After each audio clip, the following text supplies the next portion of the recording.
Hello, my name is Marcus. I'm the compiler of a collection of therapy quotes entitled 1001 Windmills of the Mind, a collection of advanced self-help quotes taken from the so-called psychodynamic or the psychoanalytic perspective, which long ago, as I understand, is referred to by some, perhaps many, as philosophical medicine and narrative medicine.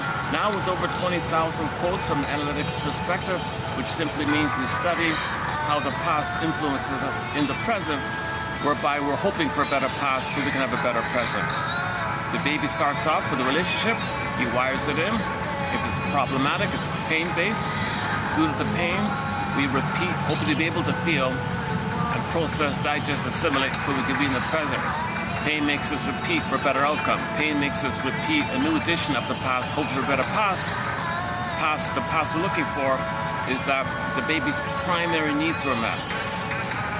And with the primary needs called symbiosis, merging, fusion, Gardavita, Shambhala, Shangri-La, Nirvana, Paradise, Utopia, he has that kind of time of oneness with the mother, unio, mystica, participation, mystique, and then for 4 to 5 months post-birth, biological birth, he feels safe in a rhythm of safety of mother's attunement, reverie, entrainment, mother's love and understanding, the safety of the soil, his budding beauty, his embodiment can blossom, feeling real alive. And then for 4 to 5 months to 18 months, he, with motor skills, kind of expands the idea that the world's his oyster. So it's still center stage, all about him. And then at 18 months, roughly, this primary dependency is dissolved, and he's moving towards getting to know himself. So he differentiated more or less. Now he's trying to individuate, where he's trying to get to know himself. And now he does trial and error, and the mother functions more as like kind of like doing improv and cubic matching, and teaching a little bit like that. By the age of 4, roughly, he's considered to have enough memories that he internalized, and it's a part of him. And the model of the mind is, oh, mother loved him, he was loved by mother, loved him, I'm okay, you're okay. And that's a setup for secondary dependency. Now with others, he has secondary dependency, where the relationships with people, it's more about expressive creativity, and it's not about your identity issue. If the identity issue is problematic in the primary time, then in relationships later on, you're trying to recreate that with somebody. The present doesn't work. But it's exciting, it's a limerence idea, and that's why we're playing a song in the background here. So primary dependency and secondary dependency is a term recently discussed by the author Tess Forrest, excellent article of hers.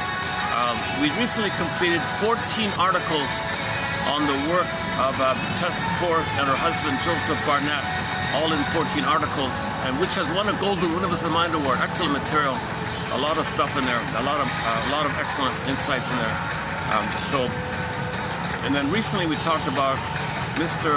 Larry Laveman's point about in trauma the baby deals with the pain. It's a lot of stress if the baby's getting needs met, and the way the baby deals with stress, either or. One coping strategy to deal with immense stress is just divide it up, kind of thing. So it just manages it. So baby hallucinates the mother's wonderful. And where the missing mother is, his rage feels an attack on himself, mother's hurting him, keeps it separate. So that's the kind of either-or idea. Later on, when he recreates for a better past, and that's trigger, he feels the stress again, he reverses the either-or and says, I'm okay, you're not okay. And she says, I'm okay, you're not okay. He says, I'm right, you're wrong. He says, I'm right, you're right. We're fighting all the time. Recently by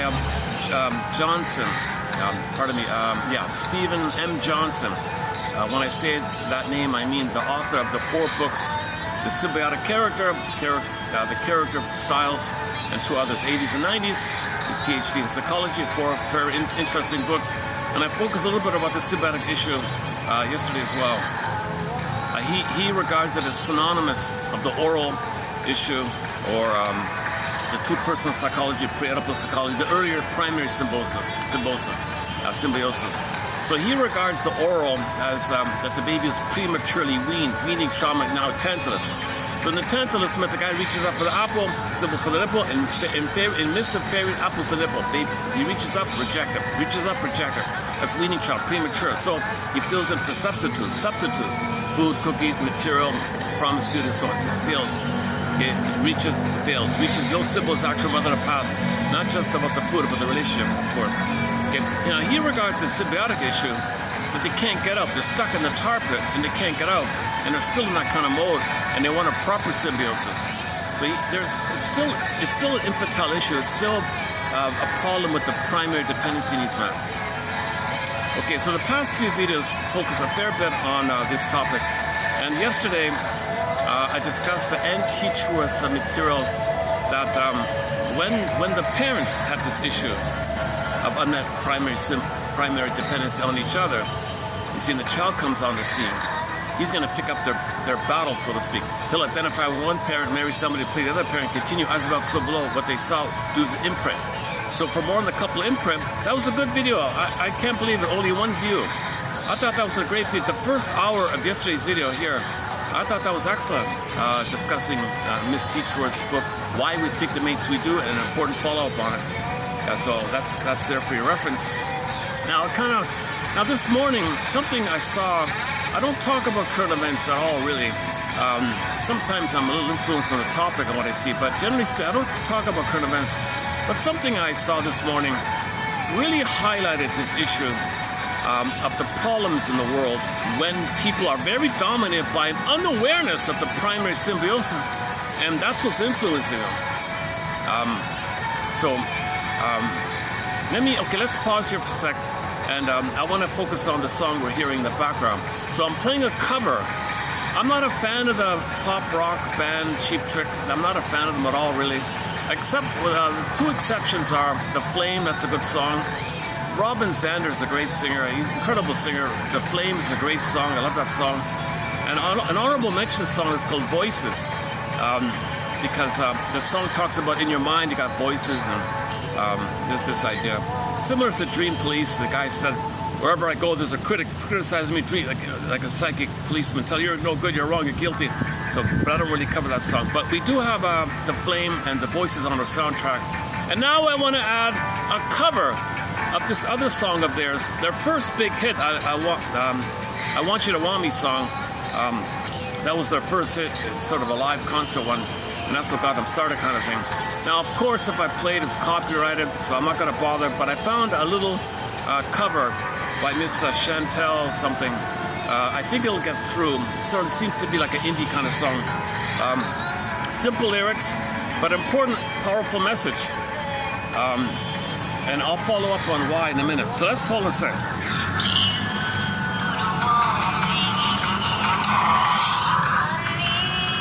Okay, just in case you can't make the singing here. Okay, let me hit a pause button. Let me take up the lyrics. Let me just quick. It's very simple lyrics. I want you to want me. I need you to need me. I'd love you to love me. I'm begging you to beg me. Yeah, that does it again. And I'll do whatever you want. I'll be a pleaser for you. I'll dress nice for you. I'll do the things that you want from me. Whatever you want. I just can't be alone without you. I wouldn't make without you. I need you to need me. Maybe you're crying. I'm crying. You're crying. We're one. You see? You're in pain, I'm in pain, so he projects his pain. I'm in pain, oh, you're in pain, oh, you're crying, I'm crying.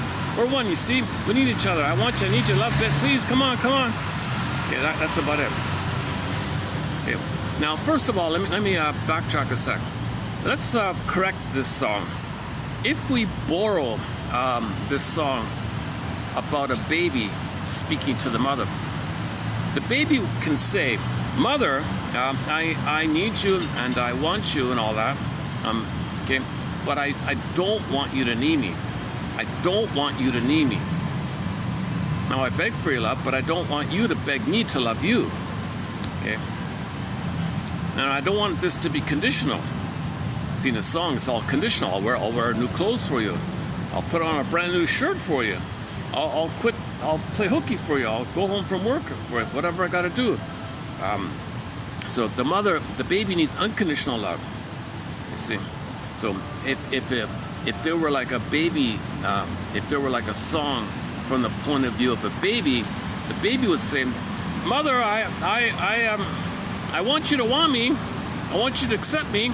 I want you to be there for me and soothe me and see me, welcome me and be there for me, understand me. I want you to understand me and all that. And that's it. That's all the baby should have to say. All this other stuff, no conditions. Mother, I'm in pain, I'm crying. Please understand my SOS, my signal. Please pick up my signals. Please understand my signals and please meet my needs for safety so I can blossom, be myself. Please allow me to be myself. I want you to be my mother and I want you to have a rhythm of safety and understand me, be attuned for me, be present for me, and pick up my signals and respond. Give me a time of garden of Eden, Shambhala, Shangri-La with you. Let me feel important. Don't crush me. Don't criticize me. Up until 18 months, let me think I'm a king and a god. Let me think it's all about me. Let me be center stage. Allow yourself to be used in this manner where I can feel that I own you and you possess, and that you're there for me. And then I could 18 months, I can start to experiment with what I like. And then at that time, you know, mother, other people can enter the picture. The father can teach me stuff, and you can teach me stuff. But the father and other people teach me stuff. And you know, let me have some more time with the father now, because he's uniquely qualified to teach me about the world outside of you. Because I got to learn about the world, and he's like a representative of the world outside of the mother world. You're the bliss and the safety. He's like doing kind of thing. So allow me to have some time with the dad, more time with the dad like that. So, and then age 4. So that's what I need, mother. So I want you to be a loving mother. I want you to be a loving parent. Mother, I don't want you to infantilize me. Sorry, I don't want you to parentify me. I don't want you to expect me. I don't want you to say to me that I should take care of you and soothe you and do the things that you should be doing for me. That's what I don't want. Okay. Now, let's say this baby is a whatever. Let's say this child doesn't get mother's love. And this is a problem in the symbiotic stage.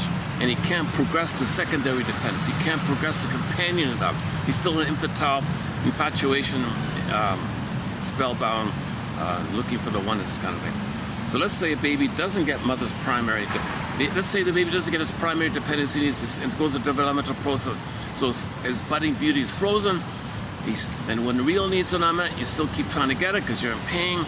You reach for it, you look for a symbol, you look for people who remind you of the mother, and hope that you can get a better outcome. It doesn't work, but you scan the world, somebody reminds you, bing, bing, Pavlovian, oh, love at first sight. It's not a left brain thing, it's an emotional thing. It happens instantly, like Cupid's arrow. If somebody, the present, reminds you of the mother of past who failed you, you'll fall in love with them. You're the one. Now, please do what my mother should have done. They can't do it, so arguing like that. So when real needs are not met, you kind of keep trying to do it because you're in pain. So you recreate, look for symbols, because the unconscious has no time, so it's going to distort and cherry pick. And the unconscious is going to see what it wants to see. Your conscious is overwhelmed. Your conscious mind is pitiful compared to the power of the unconscious need to get out of the pain. Because it's a survival thing, so it's an urgent kind of thing. So yesterday's topic, so the past few videos on the power of infantile love, puppy love, and infatuation, love sick, and love madness, and all that. Okay, all these things about unmet symbiosis, constant craving, constant yearning. And Mr. Johnson quoted somebody's list of songs that were all about this issue of unresolved symbiosis. I can't live with you, can't live without you, I'm nothing without you. I'm only happy if you're happy. You know, we gotta be one. Don't leave me. I won't make it. You know, all these kind of songs like that. Okay, so let's go back to the Cheap Trick song. What a name for a band, eh? My goodness.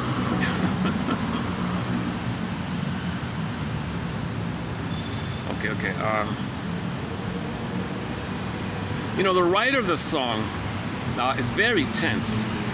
Like you see him on stage. This guy is like bouncing around like a stiff. He's extremely stiff.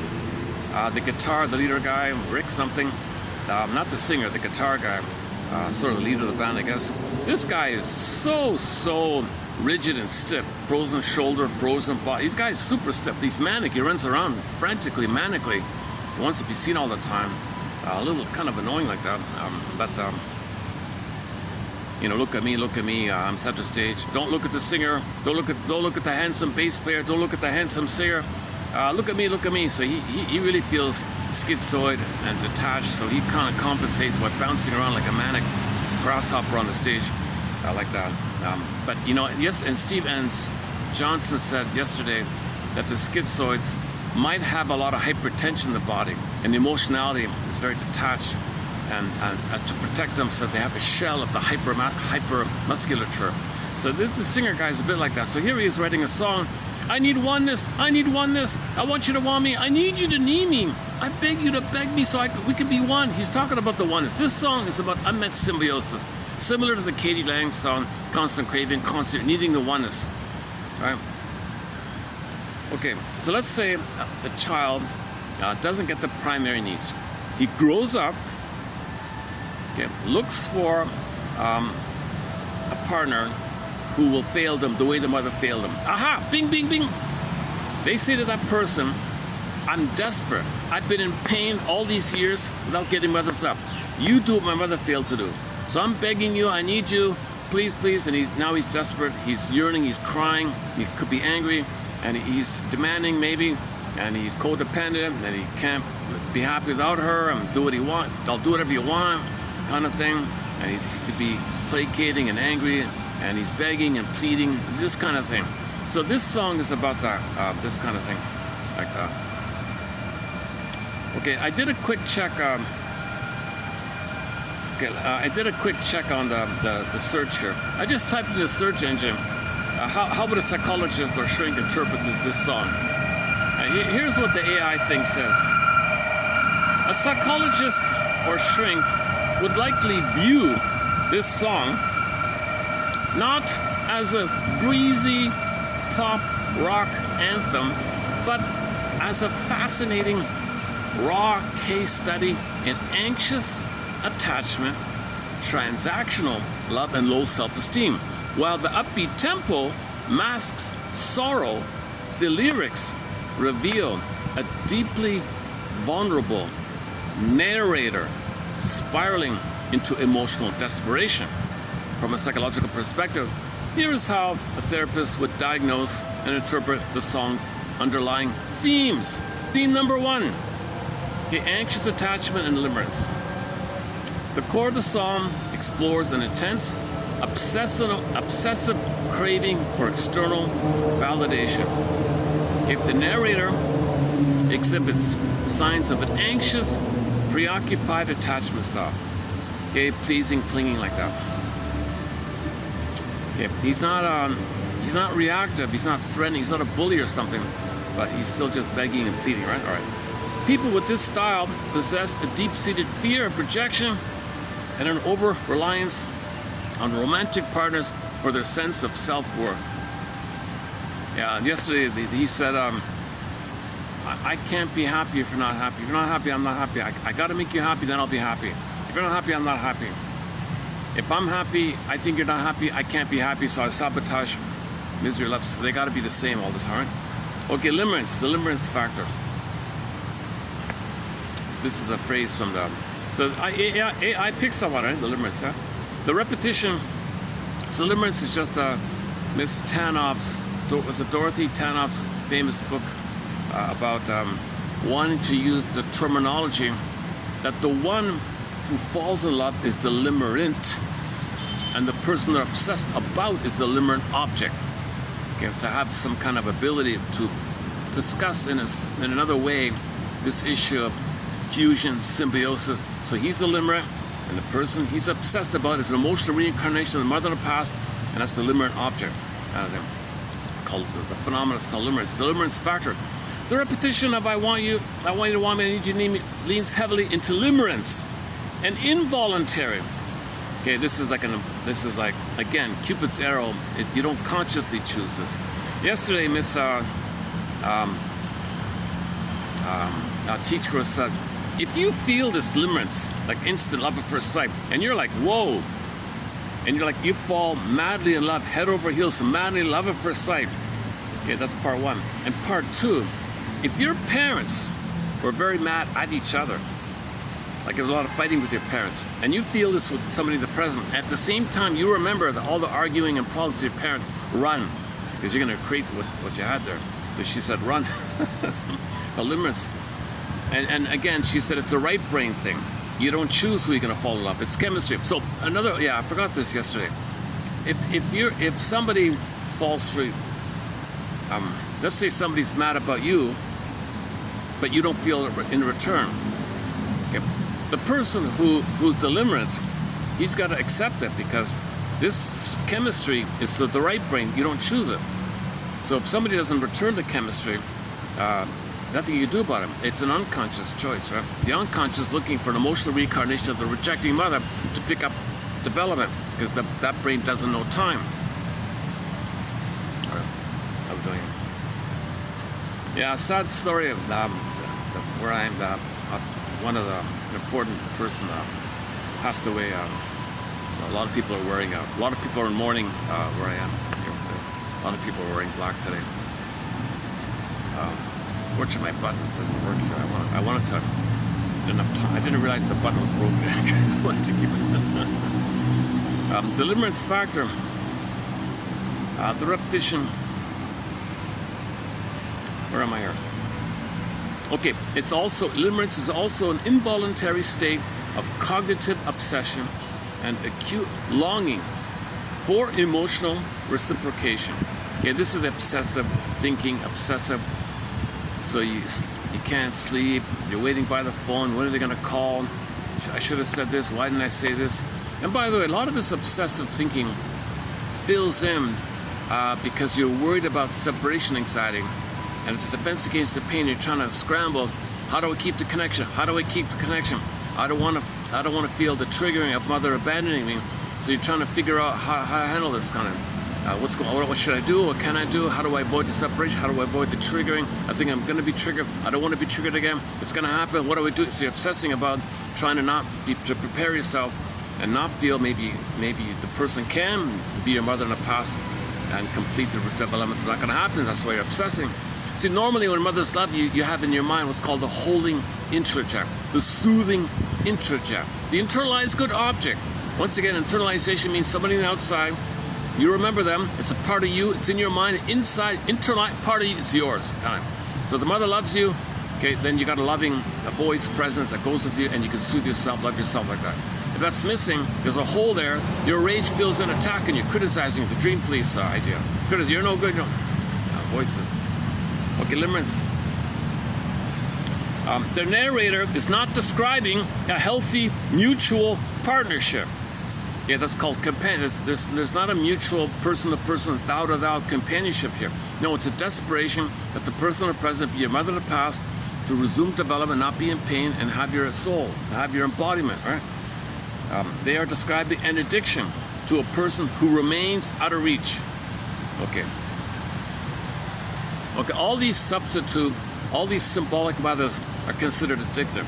Ullman and Paul refer to addictive trigger mechanism. So the person you're obsessed about, okay, it triggers the oneness. So you feel the euphoria that you had before mother abandoned you. So that's the honeymoon phase. You think you're there. It wears off, you feel the pain again. Now you're dependent on chasing. So think about smoking and drinking and gambling and money and promiscuity. It's just to trigger the oneness above the pain you're feeling. ATM. So you search for a symbolic mother, ersatz self object. So the limerent object is actually an ersatz self object. It's not the real mother in the past. Okay. And Ullman and Paul say you're quote unquote addicted because you're in pain. To get out of the pain, you want to be reminded of the oneness that you had before, and somebody who reminds you of the mother triggers, click, triggers when you had the blissful oneness about and the chemistry associated with it. Now, Bergler has the point that the pain driving this is libidinalized or pleasurized. Now you're dependent to not be in pain to search, to trigger the past, search in the future, trigger the past, dopamine. The brain floods you with dopamine to do so. Okay, so this is considered the addictive thing. Now, I'm not getting into the brain dam. That's a separate topic about the brain dam. Okay, number 2 here, transactional love and people-pleasing. In the verses, the narrator tries to negotiate their way into the partner's heart by listing everything they have to offer. Oh, darling, I'll do whatever you want. I'll shine up my old brown shoes. I'll put on a brand new shirt. I'll get home early from work if you say that you love me. Okay. Interpretation therapists would identify this as conditional worth. A conditional worth coping mechanism. The narrator believes that they are inherently unlovable in their natural state. They assume they must perform, change things, alter their behavior to win or earn their affection. This is a classic people-pleasing mechanism stemming from the fear that being oneself will inevitably lead to abandonment. Okay, next, number 3 is a good one. Okay, splitting and devaluation. Okay, the bridge of the song introduces a jarring shift in the narrator's emotional stability. Okay, now in the song it says here, feeling all alone without a friend. You know, I feel like dying. Oh, didn't I see you crying? Okay, this ego dissolution and distortion. This represents ego dissolution and distortion. The line, didn't I see you crying, is highly ambiguous. Okay, possibly projection. Look at projection. The narrator might be projecting their own intents of this, I'm not going to make it pain, I feel like I'm going to perish here, onto the other person because their own pain is too overwhelming to directly process. So he feels like he's dying. Aren't you? Maybe you're suffering. I'm suffering. I call projection. Okay, gaslighting, and or an illusion of shared misery. Alternatively, they may be hallucinating or hyperfixating on a moment where the other person showed vulnerability, convincing themselves that we are both hurting, so we belong together. So he's trying to create, we're one, we're the same, you're in pain, I'm in pain. I'm suffering, you're suffering. Didn't I see you suffer? I'm suffering. I think you're suffering, I'm suffering. Projection. You don't want to admit you're suffering. You want them to see them suffering, so you can convince the other person that you're the same. See, we're two pieces of the pod, we're one. Mind reading, we're one. Two is one. So this is the issue, that baby and the breast mother are one. He wants to create the oneness idea. By the way, the Twilight Zone, this is just benign people pleasing, right? But in the Twilight Zone, he developed the bully pattern of this. That's different. In the bully pattern, he was forcing it physically, and the woman was being abused and all that physically, and she had to bring in the Doberman pincher for her child to protect herself, and the guy had a psychotic break seeing her unconscious dog in his mind popping out of him, attacking him. Twilight Zone episode. And so that's a kind of like when the man is traumatized way before the symbiotic stage. So he has the schizoid, and the schizoid acting out schizoid. So the schizoid, you can have like an aggressive schizoid, that's the bully one, and a passive-aggressive schizoid, like a passive-aggressive bully. So you got the two versions. So that in that Twilight Zone episode about the Doberman Pinscher story, he was the over-bully one, antisocial, violent psychopath, right? But you got detached ones. So in the Twilight Zone, he would hire his friends to scare her, but he did it himself, kind of. Oh my God. Okay, sad stuff, eh? So we got to know. So people have to know themselves. Then they don't need to act out, or it's a relief to know what's going on, right? It's consciousness is really the task here. Okay, interpretation. Okay, so number 4, we're talking about regression. This song also talks about regression and helplessness. The linguistic structure of the song mimics an emotional regression. The vocabulary of the chorus is incredibly basic, using infantile, repetitive words like want, need, beg. When faced with severe emotional distress or the threat of rejection, adults often regress to a childlike state. The song acts as a sonic temper tantrum of the inner child, begging an unavailable caregiver or partner to look at them and validate them. Okay, actually, I didn't notice it, so that he even talked about the child reference. So the lyrics is like a person regressing to the child, where the child says, please, mother, right? If a narrator walked into a therapy session, their chart would likely highlight 1, a core wound, deep fear of abandonment and systemic loneliness. Behavioral pattern. Changing external factors, closed work schedules to fix internal voids. Oh, okay, he's a little improv there. All right, next one. Cognitive distortion. Believing that another person's affection is a literal requirement for survival. Ultimately, a psychologist, a therapist would interpret the song as a defense mechanism. So you're not mourning not getting mother's love. Okay, as a defense against mourning, you keep trying to get it. When you keep trying to get something you didn't get, it's a defense. Okay, when you eat a cookie, it's a defense against not having mother's sweetness and soothing and comfort. So the cookies remind you of when you had mother, Like it's a nostalgia thing. You're not facing the fact that mother didn't love you and failed you. The real thing to do is admit and give up hope for mother's love in the past. Give the all hope for mother's love in the past. Admit and consent mother failed you, betrayed you for whatever reason, and do the mourning process. But if you don't want to admit that pain, because healing is about feeling what you couldn't have felt, and you not have the support network and methods, and you're not talking to somebody. So because the pain comes that you can't hold it or contain it or manage it, then you try, just repeat it, just try it, it'll fail, try it, it'll fail, try it, it'll fail. This repetition compulsion is also considered a defense mechanism. At the same time, by the way, repetition compulsion is an attempt to remember. You're trying to remember. So keep the positive intention in mind. Don't lose the positive intention of repetition compulsion.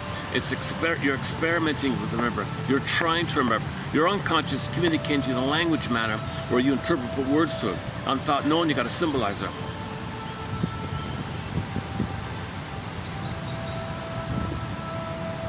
Anything else, sir? Ultimately, conclusion. Ultimately, a shrink would interpret the song as a defense mechanism.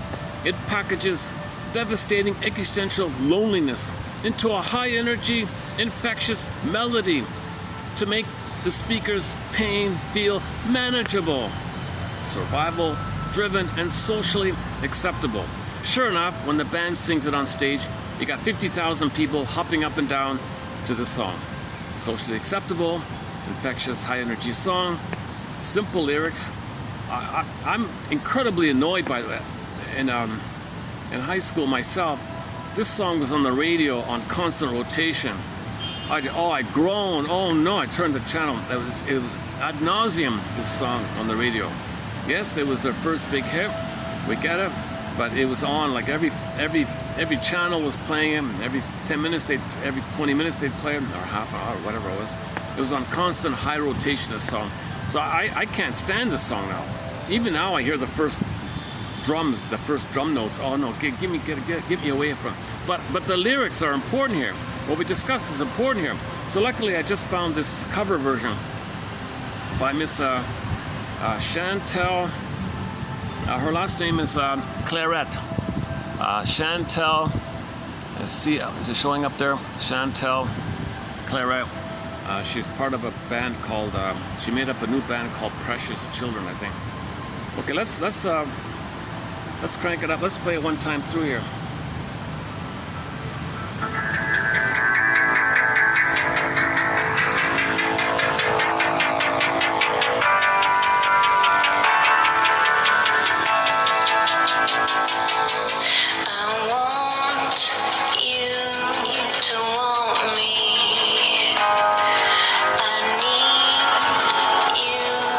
To need me,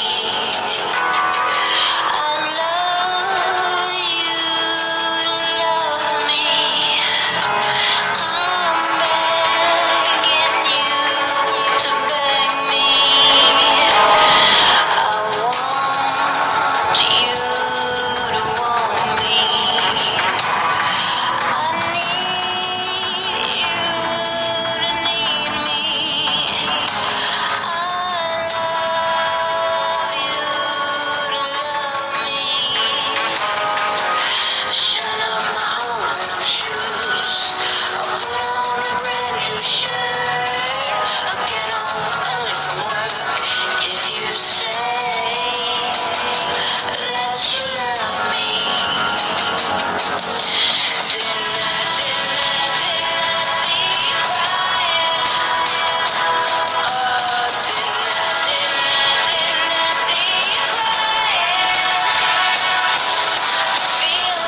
Okay, so what sort of triggered me a little bit this morning on the song was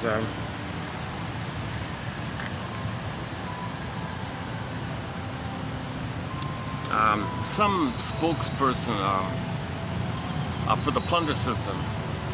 Now, I'm not going to run through the whole topic on the plunder system. It's a 50-hour video if you open that door. It's based on as above, so below.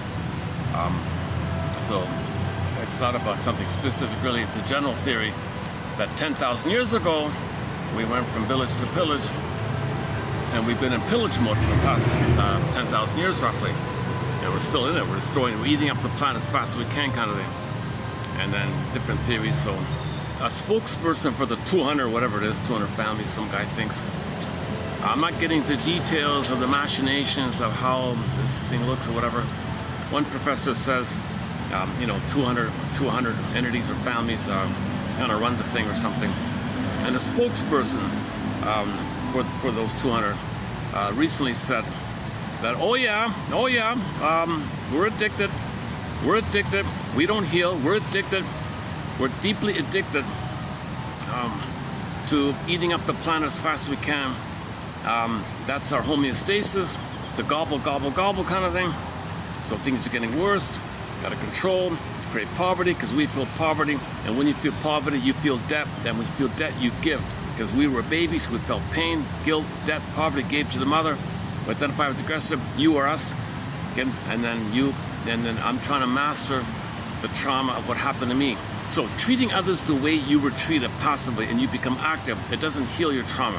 So we've been in this mode for 10,000 years in this kind of thing. Okay? You cannot master the trauma by treating others the way you had been treated.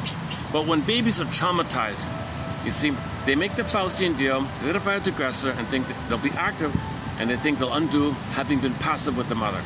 Okay, you add this all up, okay, you create a system where 20% plunder the 80, I guess, just ballpark, and we've been in this kind of mode of the 20-80 rule or 90-10, I don't know what it is, and then, so you can see it happening all the time, right? The soil's getting worse, food's getting worse. Okay, when they murdered the millions of buffalo, right? The indigenous people died inside because they were dependent, lived off the land. So that was the destruction. They murdered all the indigenous people, and then played the song "Stolen Land" by the folk singer Bruce Coburn, the hand drum one, and followed it up with "Call It, Fill in the Blank." So a very good folk song that summarizes the pillage and the plunder is a folk singer by the name of Bruce Coburn. Not a huge fan, but an excellent song called "Call It, Fill in the Blank," and the song says. And it describes the plunder system. It's just basically give it, and automatically, they feel unconscious. Get guilt to the mother. They just say that you were that. The mother said to the baby, you serve me. Okay, they identify as now say to others, you serve me. You give. I had to give to the mother. I'm hurt. Now you give to me. Okay, so they just go around and say, you give me everything, give me a resource, give me this, give me that, give me that, give me that. You owe your debt, and they keep people in debt. Because you always feel guilt and pain, because you can't heal by doing this. You can't heal the pain of mother failing you by telling other people they owe you, that they owe you, because you thought your mother said, and your mother did say, you owe me. So that's the curse of homo trauma curse. Now, roughly 10,000 years ago, we did a major shift where we removed the baby from the mother to break the bond. In the name of pillage and plunder, we break the bond, and then he'll become a flying monkey, and that's the machinations, and the most detached schizoid psychopath plot behind the scenes, and they get the flying monkeys to do this kind of thing. Okay, I don't want to get into this whole topic. If you open the door there, it takes, 10 hours to do it justice. We have 55 symptoms. And I want to experiment, maybe, and we talk about some of the slogans, you're not at the okay, I don't want to run through them, but maybe we can. Maybe in the future, I'm experimenting. We'll add one more example of the plunder system. This song here, I need you to need me. Okay? That's the symbiosis issue. So the people plundering, the 20% plundering the 80, I need you to need me. I beg you to beg me to need me, and I need you to need me, because if you need me, then I can, the vampire squid technique, I can siphon and suck, because the baby's in sucking mode, right? Baby's nursing, sucking, enraged, demand, entitled. Entitled, baby's entitled to be nursed. Okay, so you're still in that kind of mode where you feel entitled. Identify with your anger that turned into a vampire squid of the mind, monsters of the head. Okay, and then you identify with your own anger. You feel entitled. Others are you. You're entitled. They're the supply. They're the breast. They're the symbolic mother. You're trying to get. Does it work? You're in pain. You're entitled. Does it work? You're in pain. You're entitled. And then you're addictive. Like today's topic. Like the AI thing. It's an addiction. Unmet primary dependency is an addiction. It's an addiction. It's not self-curing. It's something you got to be conscious of. There's a deliberate effort needed to be conscious. Hence, you got to develop your observing ego to observe your experiencing self. So we have a self that's doing it, but we got to build this capacity on the left side of the brain to observe what we're doing. So that's what psychoanalysis is about, and all the philosophers and poets and literature people and singers, and even songs like this. You know, it's a bit by bit attempt to make us conscious of ourselves, because that's the healing agent. The healing agent is consciousness, because if we can now conscious together, story-ize together, narrativize together, story, then that's the basket, then the egg can come in. When the egg can potentially feel, then we're good. Kristen Wilson says, you're not in your body, you're not making sense, you're not feeling. Disembodied discourse called the problem. Feeling gets it back. How do you get the feeling? It's all about feeling. Repetition, get the feeling. Couldn't feel back. Okay, McKinnon color, right? Schizoid, can't feel. So you repeat to know. That's a basket. When you get the basket, nature, you might start to feel. Once you start to feel, we're good. Once we start to feel, you're embodied, you're home within, whew, it's a relief to feel your feelings. Elvin was a Semra, it's a relief. It's a relief to feel your primary feelings. Instead of the survival, stress, entitlement, greed, my greed, your greed, revenge, vindictiveness, shadow, I own, and hate, all this survival jungle mentality stuff. That's not really living and feeling. It's the quality of our feelings that determines the quality of life. We're impoverished if we're always in survival. So we're richer when we're kind of in the feeling place. So repetition compulsion, you repeat to get your feelings. It's hard to get your feelings, so you keep repeating. But if you build a basket of awareness, then maybe you get your feelings. That's the one key point of repetition compulsion. Yeah, I'm kind of cramming in a lot of parts here at one time. Play the song again.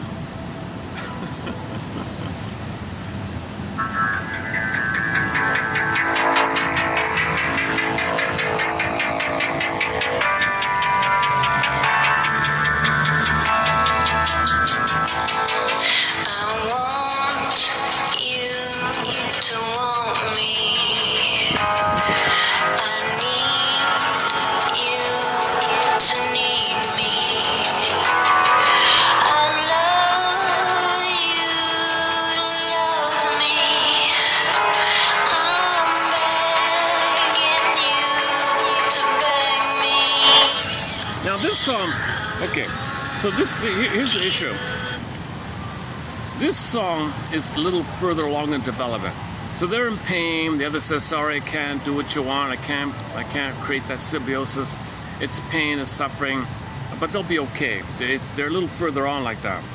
They have some glimmer of identity, some hope for that. So if they're reaching out like that in a begging mode, they're still in a childlike mode. They'll be okay, right? The issue is babies who are traumatized prior, where this desire to reach out was so damaged, the mother was so negating and hypocritical to the child, and it's rejected so severely, the need triggers pain. I don't want to need. Okay. Now the affect of the pain is a monster attacking yourself. So you can't even need because you'll attack yourself. You're criticizing yourself for having the need. Okay, so affect is a signal, painful affect is a signal that your need wasn't met. But mother rejected it, it turns on yourself. So the need, you hate yourself. Okay, now this setup, okay, the emotionality will be very detached, schizoid. Now the schizoid situation can lead to the bully pattern, the overt aggressive. If the affect pops up, called affect. If the affect pops in, it's obsessive, paranoid, depressed. Affect pops up. So on this point about why it is that some schizoids kind of are like avoidant types, detached closet turtle types, but they're passive aggressive bullies.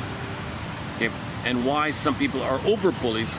Okay, that's Barnett's theory that Barnett's theory that when the baby has the affect, it's going to go one or two ways.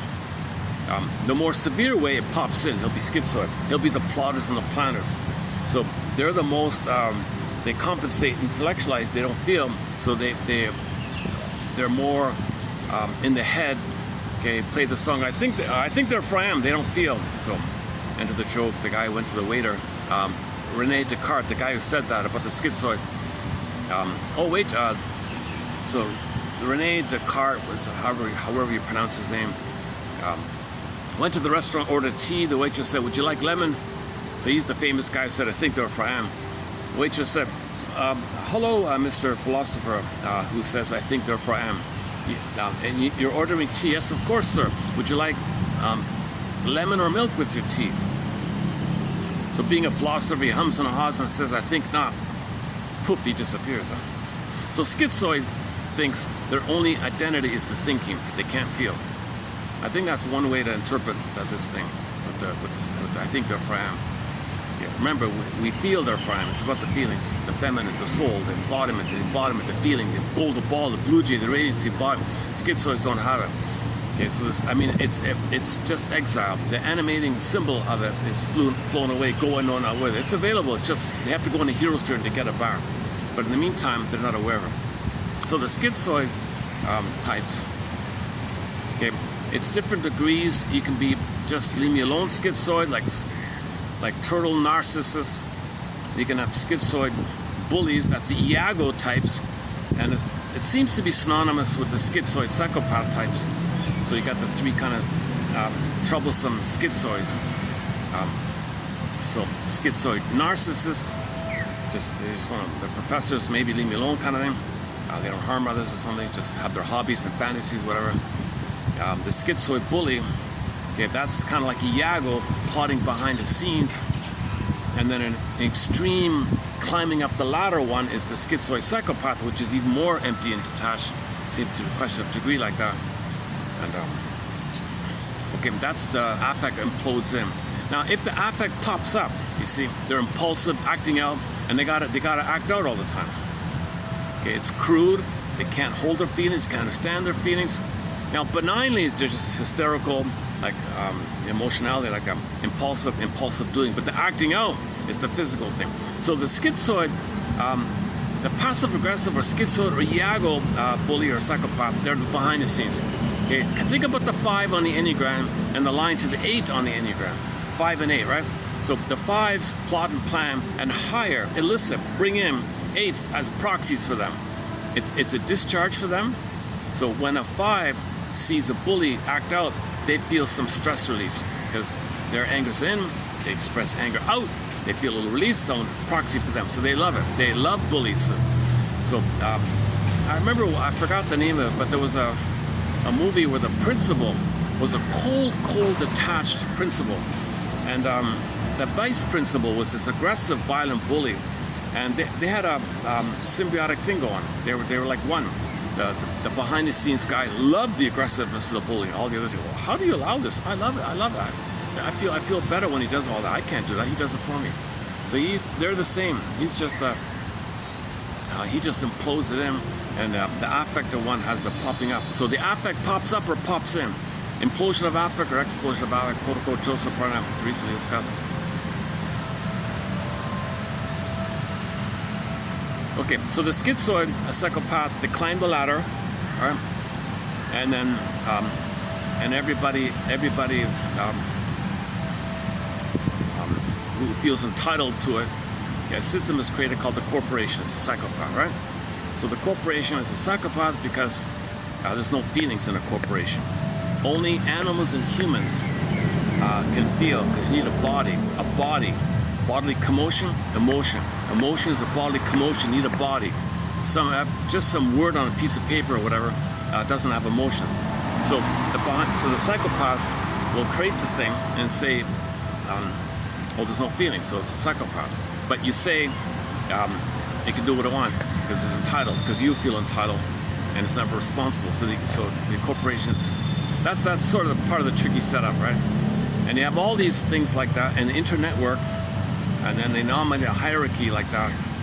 And a spokesperson of this hierarchy, I won't mention the name, recently said a variation of "I can't help it," I guess. We can't help it. We have to plunder and pillage, and the greed makes us the compulsion to get mother, but we can't accept goodness. We can't accept goodness because we can't accept it. Remember, the thing is attacking ourselves, so we can't acknowledge it. So to preempt the pain of accepting goodness, we got to wreck it, called envy. So they have what's called grenvy. The greed part of grenvy is the compulsion to look, but they can't accept wreck it.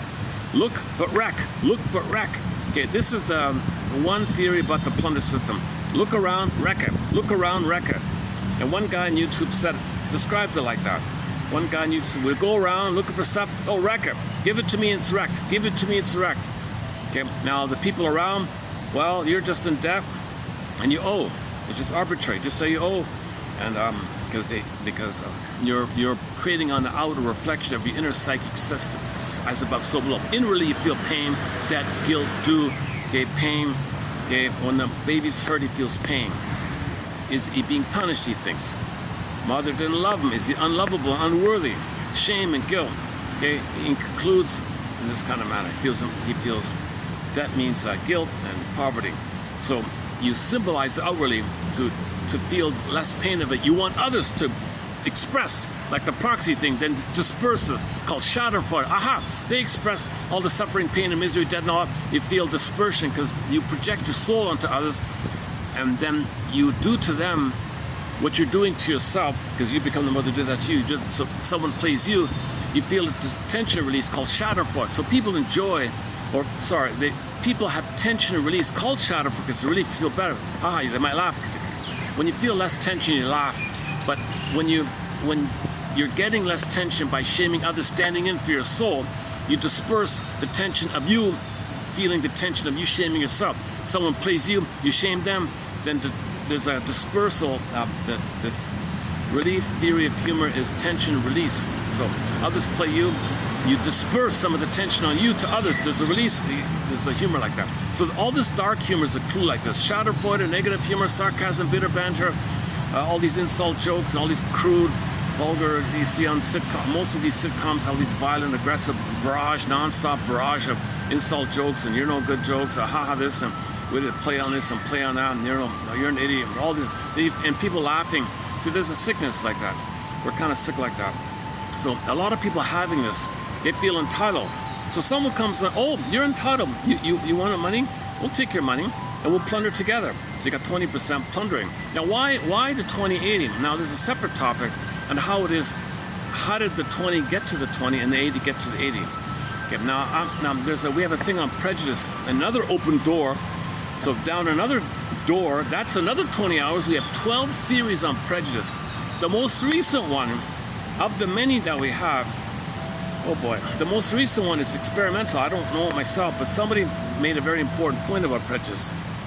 In the unconscious, food is mother. Well, what's the first food for the baby? What's the first food for the baby? Babies don't eat anything, right? Babies don't eat carrots and peas and beans. The babies don't eat stuff. They don't even eat cookies. They don't eat biscuits, nothing. The first food is milk. Milk is a food. You got to think of milk as a food, the first emotional food.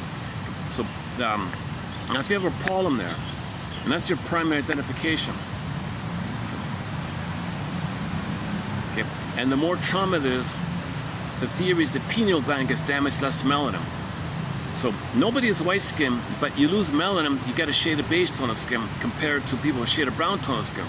Now a shade of brown tone of skin, you project the idea that is different from your shade of skin. That triggers your own anger in the mind, fear of the unknown. It's not familiar. You're familiar with people around you with a shade of beige, but not less with a shade of brown. So bing, bing, bing, shade of brown is different from shade of beige. You project your own unknown, which is anger attacking yourself, outwardly like that.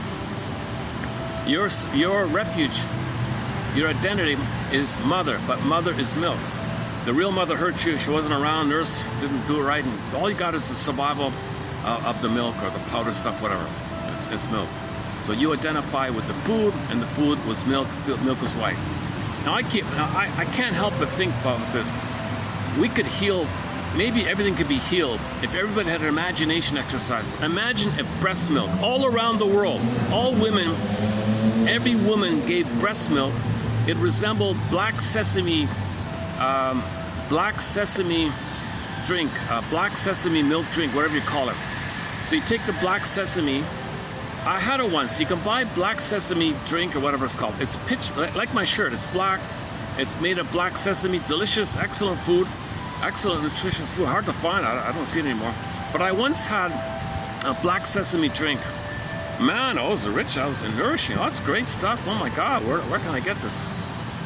So imagine if all mothers on the planet, if their breast milk was black. I think it'd be a huge healing shift, just to even imagine it. Okay, I'll have to update this. I know I'm getting on edge here. I know some people are turning off the camera. Well, listen, don't listen to this. Don't listen to this guy. He's too anxious. Disclaimer, I have anxiety. I have not been analyzed. I'm not a doctor, psychologist, anthropologist, historian, criminologist, forensic psychiatrist. Never been analyzed, never been on the couch. Those things cost a fortune, right? I looked around, I can't find it. It doesn't exist in Canada. Forget it. Canada, no way. They're way. You might find a little new age thinking, oh, imagine the breast in the sky is transformational energy and it loves you, and so you imagine the breast in the sky, but don't use the word breast to describe the breast. Transform, because the baby's transforming, and the energy, the maternal vibrational energy of transforming. You're transforming, you're growing and developing with the energy and the love and the vibration of the mother. So you describe that, and you feel, oh, I got water. Oh, hang on a second. It's gonna rain here. Yeah, it's been raining every day here. We're gonna get rain soon here. I gotta get my umbrella. It's drizzling already. You know, when it comes suddenly, eh? I guess. Let me prepare my umbrella. I can't get water on the phone. It's kind of exposed here. Hang on a second. Let me just play the song for a second. I gotta dig up my umbrella here.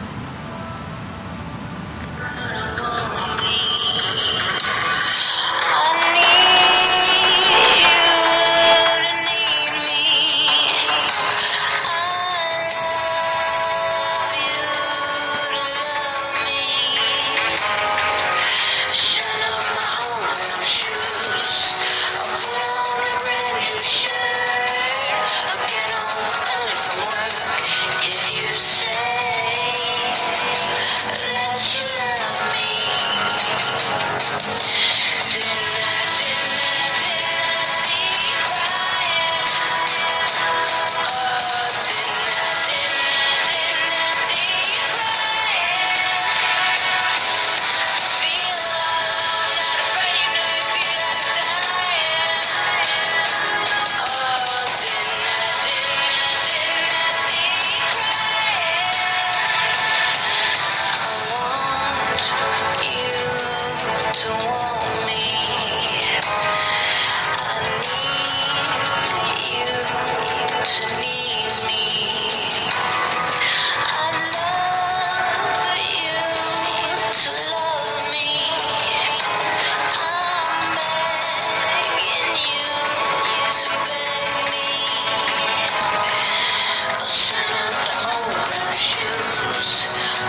the man, you're upset, I'm upset. Or one, come on.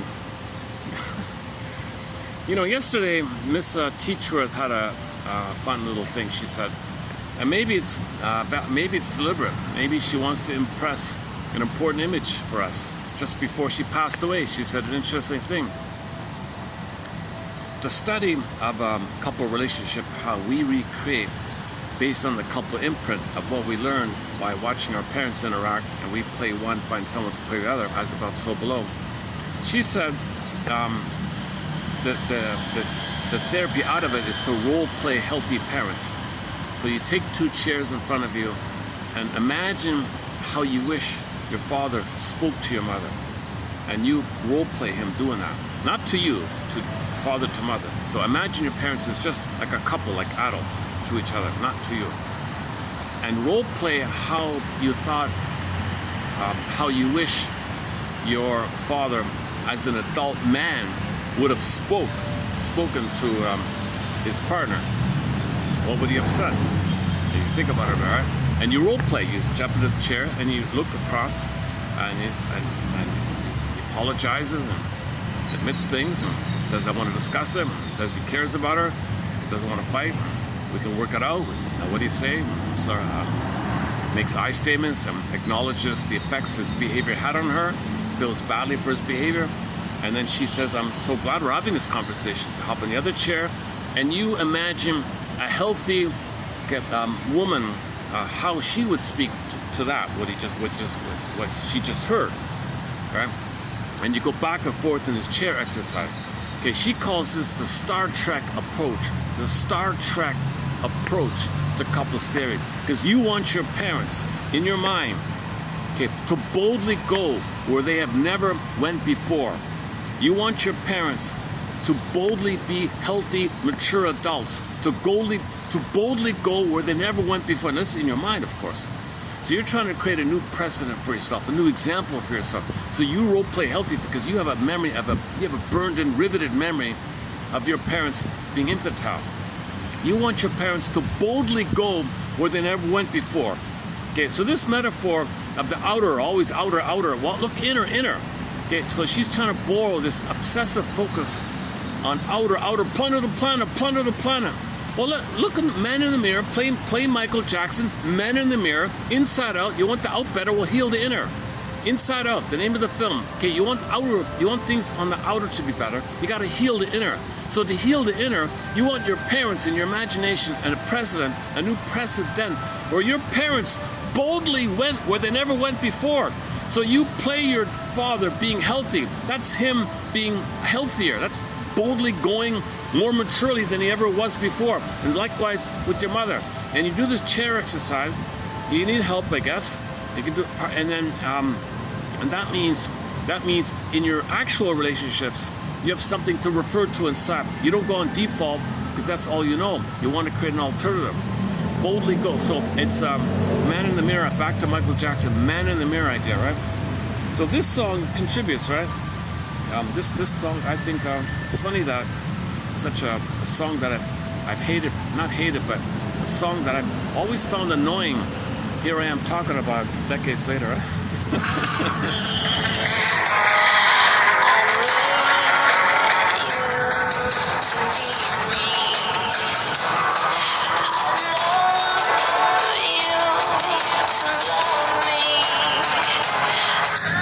Okay, again, this is primary infantile stuff, and your parents are in this mode.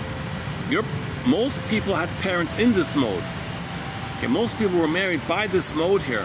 So you want your parents in your mind to boldly go where they never went before, and you play them in the roll chair exercise. She calls it the 3-chair Gestalt exercise. She's a Gestalt therapist.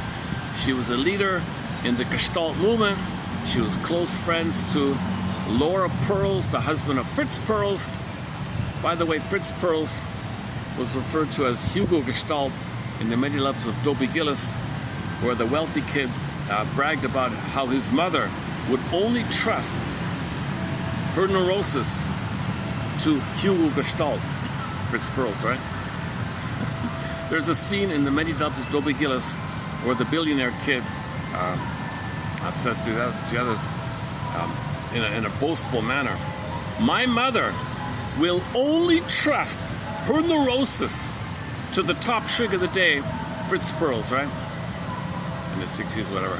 So he's considered one of the top guys, I guess. I don't know if it's true or not. But his wife was Laura, and this woman I'm talking about with the 3-chair exercise was her close friend. And we talked about it yesterday. So once again, yesterday's video on the 3-chair. If you're interested in the 3-chair exercise, now I have not been in couples. I have not done any therapy. So the examples I gave are kind of crude and simple, but I'm just trying to step into the idea of it all. We want to bold. You want.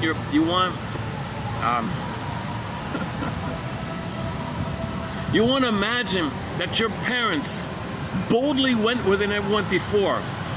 So you role play them in a healthier mode, having boldly went where they never went before, and that's kind of like in your mind as a new example, as a new role model to refer to for yourself, and then you have a new world for yourself. When your parents in your mind boldly go to new worlds, you can go to new worlds, she said. Once again, yesterday's video.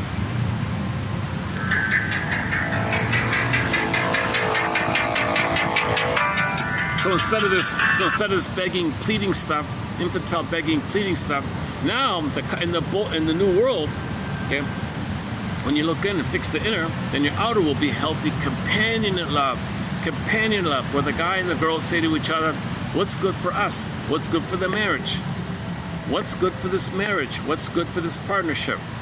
And if somebody thinks it's good for me, yeah, me drinking beer too much and you don't like it, that's not good for us. Yeah, me shopping too much and you're suffering by the expense, that's not good for us. So let's pause a bit here. What's good for the both of us? And brainstorm. What's good for the we? If it's good for the we, it'll be good for the two of them, and they'll grow like that. So that's called companionate love. Two people, eye to eye, person to person love. You want to work towards that. So you want to mourn this primary stuff and just practice bit by bit the healthier way, right? Now each individual needs to mourn like that. But at least it's a framework. She offers sort of an overview framework of how we can boldly go. Star Trek, yeah, season 3, episode 17. There's an episode entitled Requiem for Methuselah. We talk about it a little bit because for a couple of reasons. Number one, it's a tribute to an excellent film called The Forbidden Planet. 1956 science fiction classic film called The Forbidden Planet. It's a metaphor for the unconscious. Monsters of the Id comes from there. And this Star Trek episode paid tribute to it. Oh my God, the lady, one of the actresses just passed away, right? The communications lady. Uhuru, however that's pronounced. Uhura, right? Miss Uhura.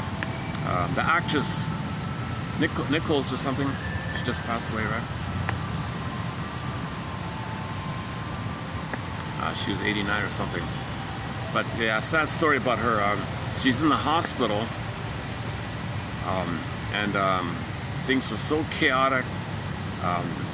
According to the news report, unqualified people made wrong decisions, and she was a goner because of that. And the family was awarded. She's a role model for a lot of people, a lot of women, a lot of people, and to learn that she was just treated so badly like that at the end of life. Okay, she's 89, she's probably struggling, but maybe she could have had another 10 years. Maybe she had another 10 years. Who knows? I don't know. Maybe we don't know, right? But luckily the judge said yes. Her death was due to hospital negligence, incompetence, inefficiency, and deliberate faultiness in the system of the hospital. So the family got some kind of payout like that. Somebody said that one of the top leading causes of death, it's in the top 10 somewhere, is going to is going to the hospital. I don't know.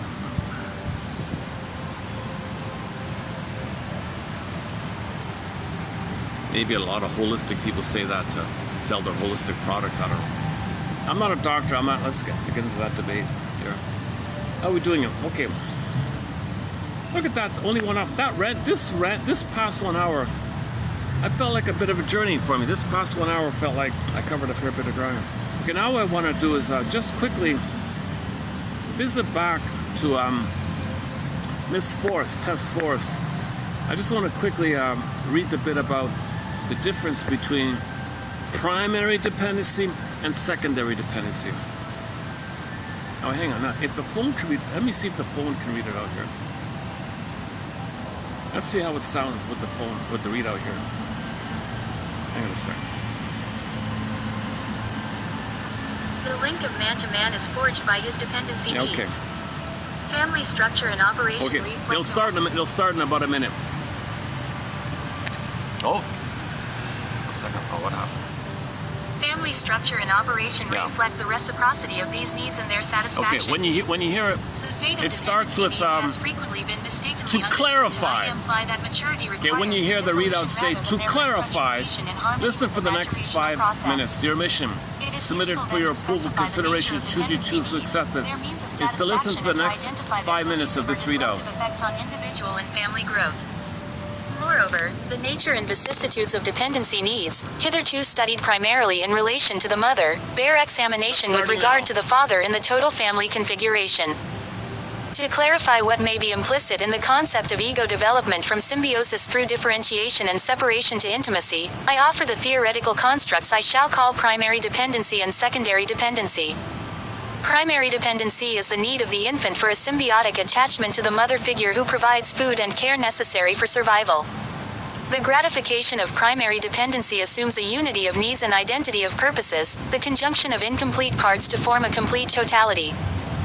Secondary dependency is the need of the person for human relatedness to others of separate, different, and equal identities, who reciprocate emotional and social experiences necessary for the self-realization and fulfillment of both. The satisfaction of secondary dependency subsumes a mutuality of needs and purposes, a union of complete identities into a new and larger whole. 26. Downloaded by University of Birmingham at 2:50 the 8th of June 2016. Paternal roots of female character development. I use the terms primary and secondary dependency to emphasize the sequential and evolutional nature of dependency needs and means of satisfaction. Such terms as infantile dependency, and oral dependency, and mature love, and intimacy imply a discontinuity, a fragmentation, or a discreteness of the concepts or experiences. In fact, both types of dependency needs operate in all individuals. The infant's secondary dependency need is gratified in the wonder and joy of the parent's realization that he is a new and separate human being whose existence expands their meaning.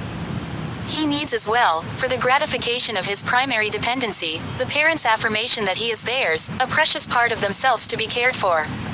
The adult never outgrows the need for some mothering and fathering which may indeed facilitate his empathy with the infant.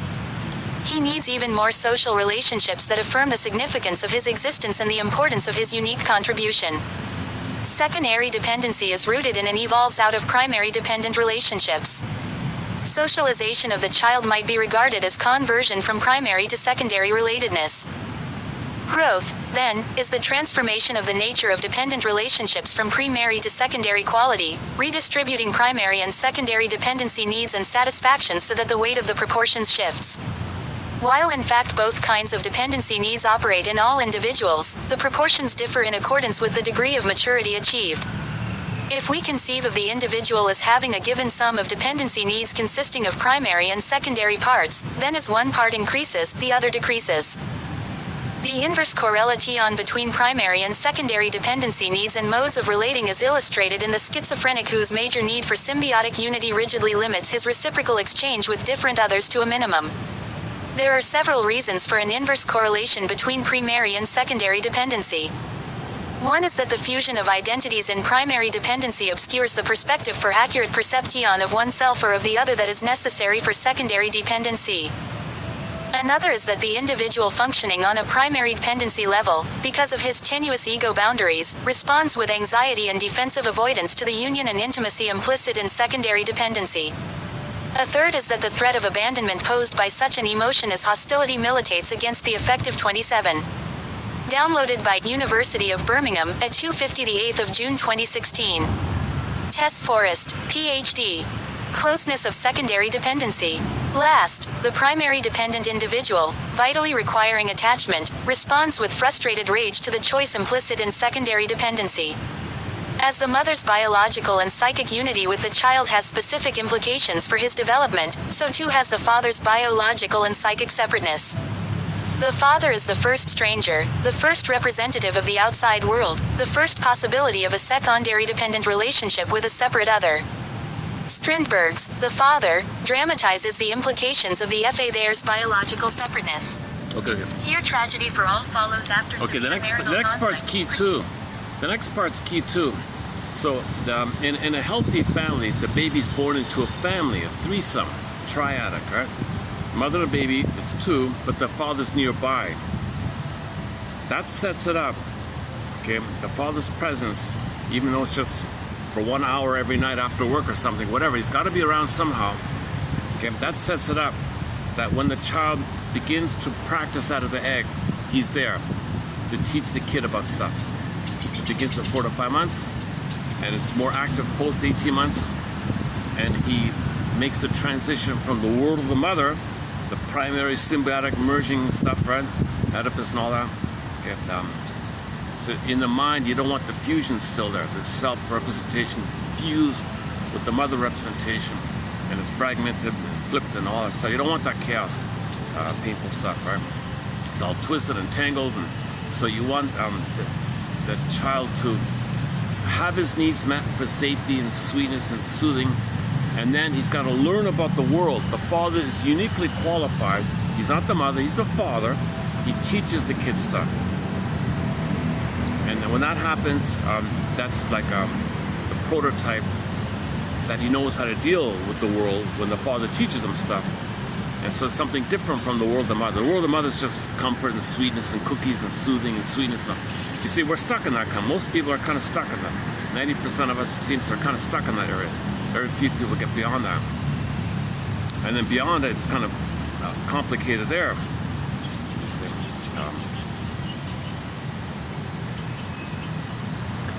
And now I got this debate about, well, let's just put our head in the sand. Willful blindness, that's the problem. And it acts out in some other way. It comes out in some sneaky way. Like that person I heard this morning. No, we're gonna plunder the planet, destroy the food and all that, control everything like that, because we can't help it. It's ironic as people with the head in the sand are fueling this with their denial, with the head in the sand. So I think the healthy thing is this effort to transition to secondary dependence. Secondary dependence. What's good for everybody, not just for a fraction and everyone else suffers, not this kind of thing. That's the prototype that the mother benefited immensely at the pain and the child suffered like this. But remember, the mother's intergenerational trauma, she's not aware that's what happened to her. So she's trying to undo what happened to her by doing it to the kid, the transmission like that. So somebody's got to look in the mirror, they heal themselves and feel, then they won't do that. So this is the call to, like she said, Miss Forrest, make the transition to shift bit by bit more and more to secondary dependence. You got to identify the script, enter Gabe's story, Twilight Zone. Okay, another mission should you choose to accept. Go to the Twilight Zone episode called Gabe's Story. It's a great metaphor for a lot of this. So he saw the unconscious script. What the hell? Give me the pen. He wrote his own script. I've spent hundreds of hours talking about the Twilight Zone for the past year or so. Oh, I don't know. Whatever. Didn't count. That article, by the way, is called, let's see, where is it? Paternal Roots of Female Character Development, presented to the William Alanson White Institute, 1965 lecture. Yeah, see, look at that. This William Allen Institute is it's a bit of a misfit kind of outfit. So if you want a venue to publish things that others don't want to talk about, maybe you might be able to go to these guys. Now you got good authors like Barnett and Forrest and Bromberg, you know, and a few others, and Karen Horner even I think was associated briefly with it. But you got a lot of flakes in there, like Mr. Levinson and Edgar. We talked a little bit about Edgar Levinson. You got a few flakes in there at a nepotism because of the family connections, and so you got a few flakes in there. But you got some good people. You got some good ones, like this one here. So we got to thank this William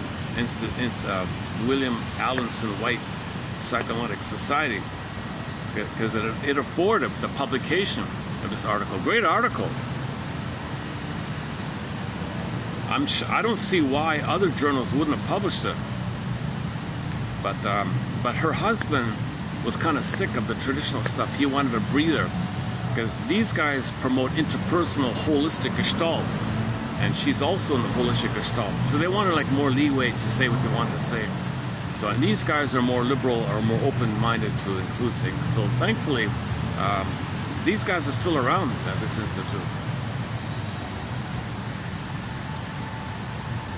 Ironically, they're most known by the flaky guy. Nobody can read Mr. Sullivan; he's too obscure. I don't know who Mr. White. I haven't looked into the origin of this. It's been around since the 20s. You know, it's old. And Clara Thompson was sort of the mediator of this. And we have quotes by Clara Thompson. She's okay. Yeah.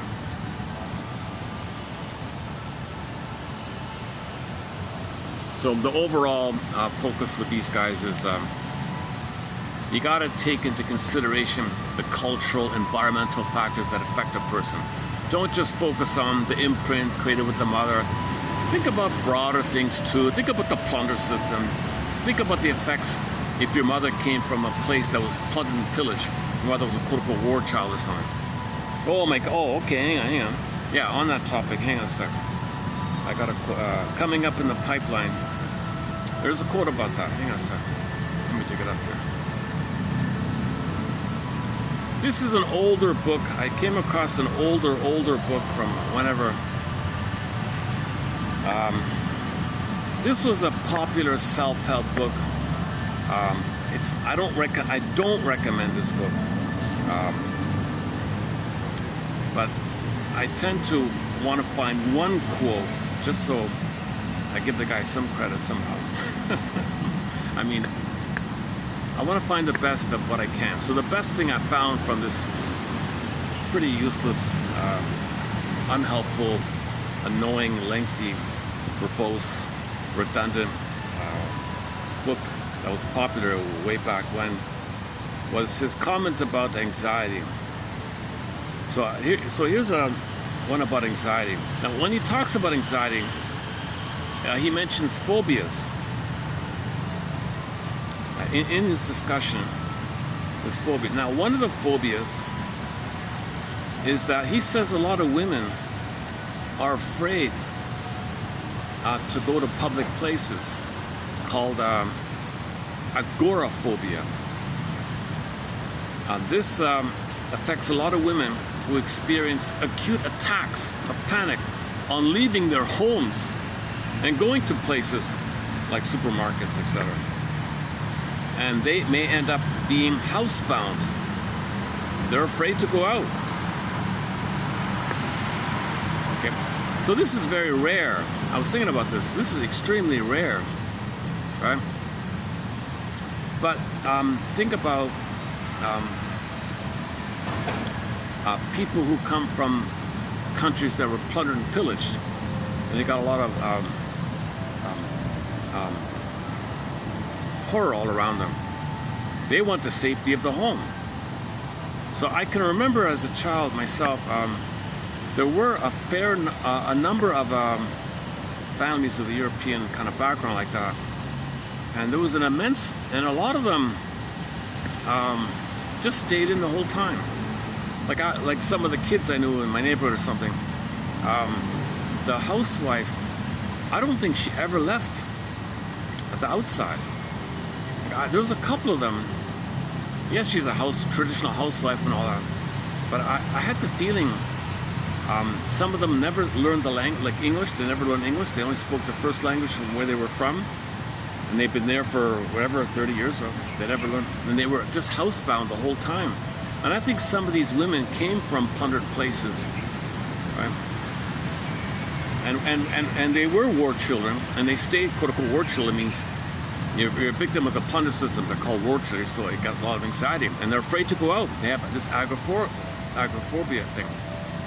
So the William Allenson White Institute, they focus on, they include things like this. They include things like, what if somebody came from a plundered place, and they have the panic of the anxiety of stepping outside of the home, because when they were children, they try to step out, and the place is being plundered, and people are being murdered, and all this stuff.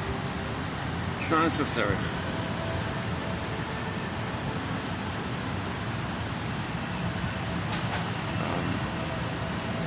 See, people who plunder, I'm entitled. And that's what the ladies, that's not, no, the person, not lady. I heard this morning somebody say something to this effect. We have to plunder.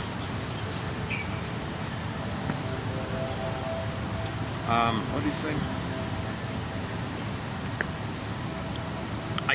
Okay, on this, okay, let's pause here.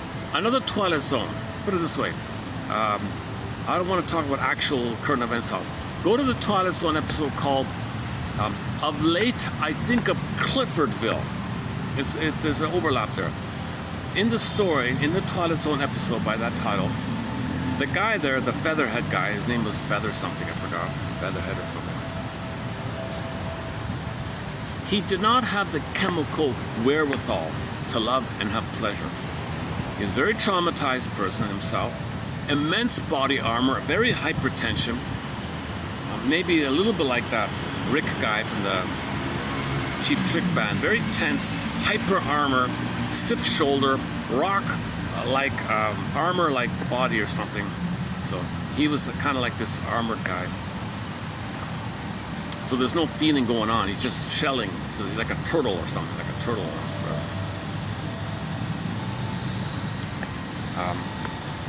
So since he doesn't have, so in trauma that leads to that, he has no chemical wherewithal for love, can't trust, basic trust, broken, oxytocin too low, serotonin for safety and pleasure too low.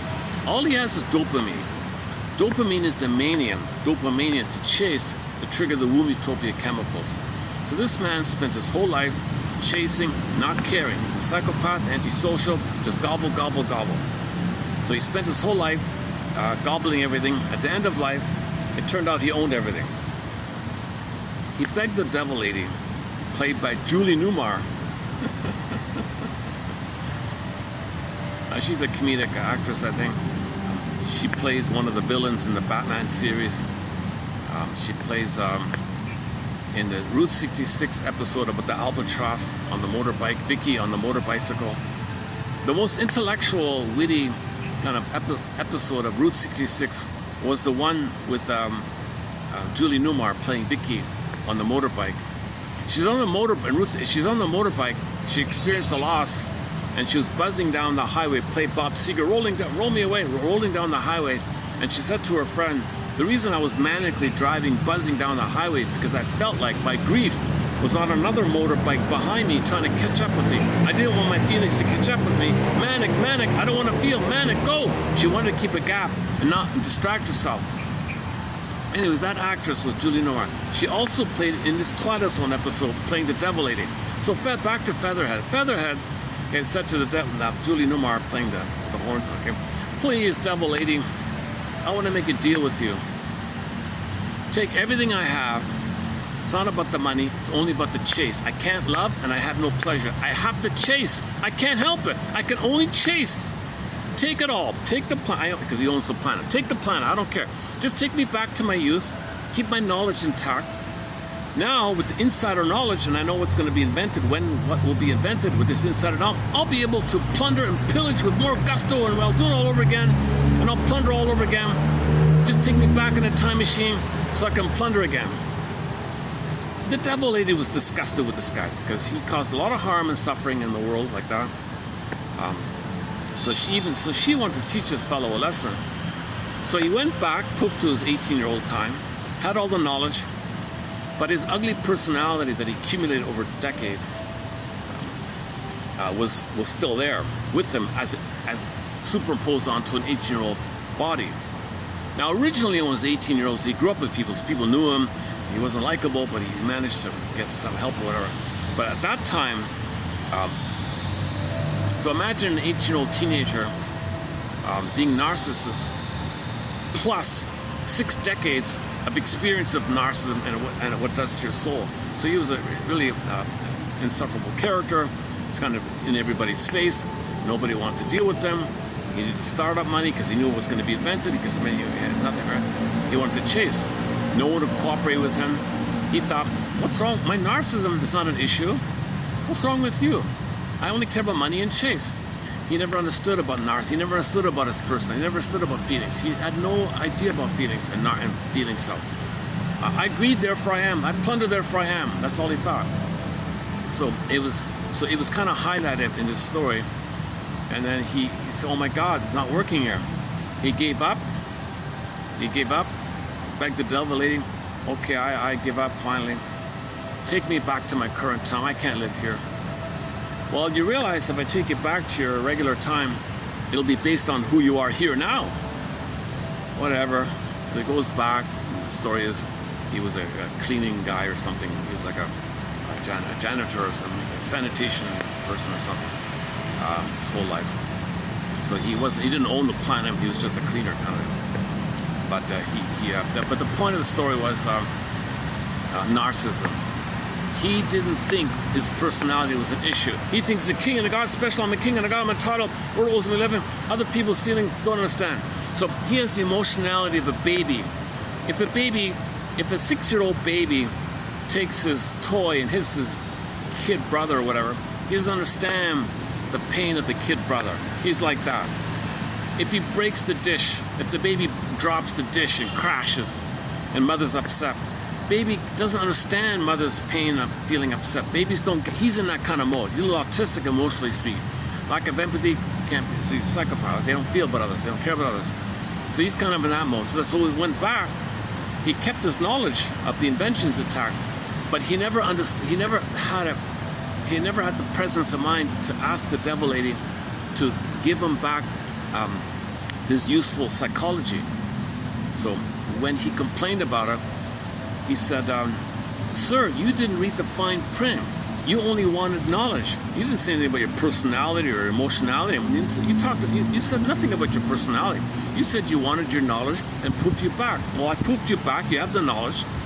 Okay, and you didn't read the fine print. Had you read the fine print, they would have said it's only your knowledge, not your personality.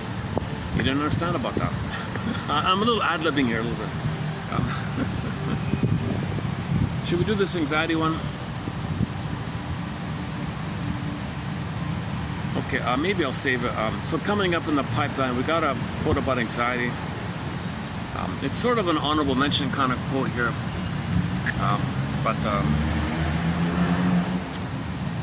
Anxiety has been referred to as fear spread out thin.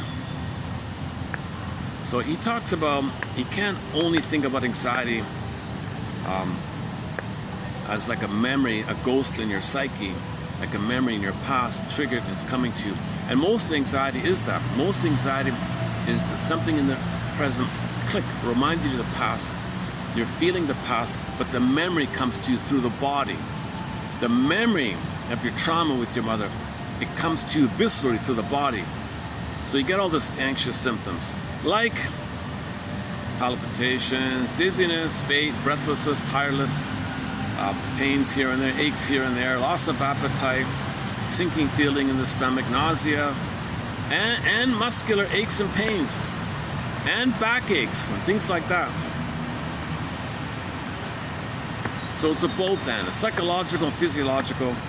Now his point was it's a body-mind thing, so don't separate it. It's a both and thing. Anxiety itself, a psychological subjective state, well described as, quote, fear spread out thin, is almost invariably accompanied by physical sensations that we know collectively as tension. This intimate relationship between the mental, like your memories, and the physical. Okay, so it's not just a split, not just psychological, quote, the ghost in the machine, not just the ghost in the machine, right? Like only the antecedent. Sometimes you worry about your anxiety and that adds to the problem. So a lot of people say that you feel anxious about something. Oh, does that mean that? Does that mean that? And that creates anxiety. So your fear about your anxiety adds to the anxiety, and now you're compounding the problem. So this is a common thread with all these anxiety quotations. You're making it worse when you worry about your worry. A lady made $1 million with that message. This Claire Weeks. A lady made $1 million with that one simple message called "Hope and Help for Your Nerves." So you're feeling triggered by the past? Well, that's in the past. Leave it there. Acknowledge it that. Don't say it's in the now and then panic about what you're feeling now and you're adding to it. That's all it is. In feelings of anxiety, the psyche and the soma are interrelated. Body-mind connection, psyche, soma. Okay, in the extreme, you got hypochondria and the phobia. So how do we know what's what kind of thing?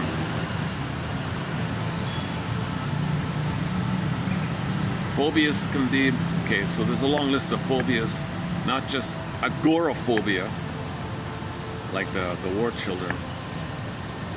What do you call it? War child, the plundered place, afraid to go out. You got other kinds of claustrophobia is a common one. Janoff thinks it's trauma in the womb, in the canal. You almost died in the canal. You're afraid of elevators and stuff like that. And the basics, dogs and cats and other things. All right.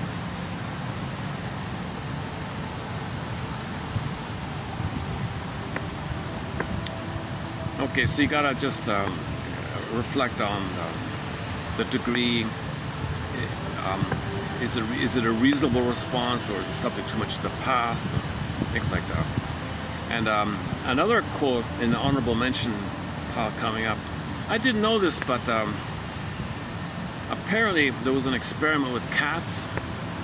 So we know cats don't drink alcohol; it's toxic for them, and most cats don't even drink milk, despite the cartoons and all that. But some long ago, somebody traumatized a cat, and then the cat was given a choice between regular milk or spiked milk. The severely traumatized cat preferred the spiked milk, but most cats would repel it and only choose the regular milk if they even drank milk.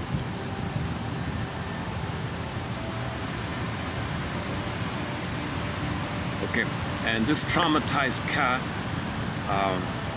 wants to reduce his tension. So alcohol is an attempt to reduce your tension. Because of TRH, tension reduction hypotheses. This hypothesis, based on the principle of instrumental learning, held that drinking reduces tension, and that some people learn to use it to feel calmer. Okay, similarly, you take the rats, the mice and the rats, similar thing. A non-traumatized mouse prefers water, but the traumatized mouse will prefer the booze. Similar idea. His conclusion was that stress causes changes. Okay, simple learning conditioning. The conclusion was that if you learn that it reduces tension, then when you feel tension, you want to reduce it and you remember what causes it. So this link between tension. Let's not do the. So there's a psychological component of stimulating fluid, makes you warm, symbolic of mother, reminds you of mother. But the brain chemistry thing of it all is different. Right? Yeah, I'm not a doctor, so let's skip that one there. But it's related to eating disorders. Eating disorders are explored as a particular way of managing distress that becomes addictive because it eases the temporary distress without resolving the underlying issues. So same thing with emotional eating. An excessive amount of junk food, comfort food eating, it's a way to manage distress. And it can become addictive because it eases your stress momentarily, but it doesn't resolve the underlying issue. All right. Let's not get into this stuff. I'm not even sure if this will be in the collection. I have some quotes sort of in the pipeline I'm just thinking about. All right, never mind. How are we doing here? Oh, let me check the battery. How's the battery? Oh, 20%. Oh, okay. I gotta switch. I gotta turn off the fan. Wait a second. Let me get this back in.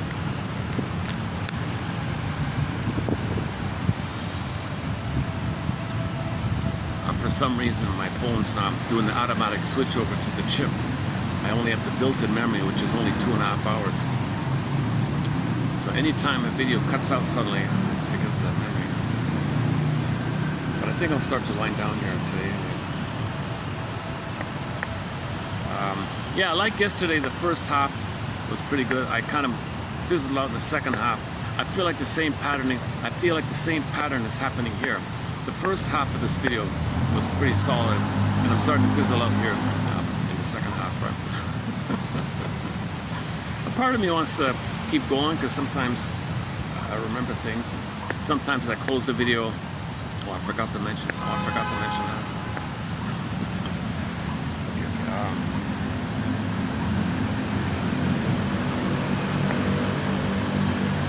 Now, if I play the original I Want You to Want Me song, it'll get copyright, I'm sure. I've tried to play the flame. I had to trim that out. I've tried to play the voices.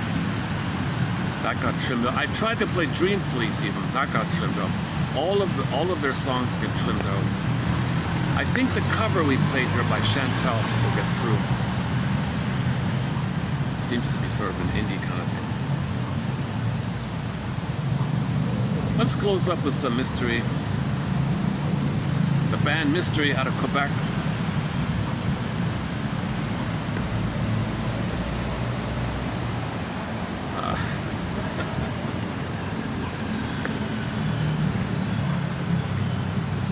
Hang on a second. So just sit right in front of me here. Okay, good timing here. How do you feel? Close up with How Do You Feel? Okay, here's a fun song called How Do You Feel? Okay, let's see.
these quotes promote curiosity,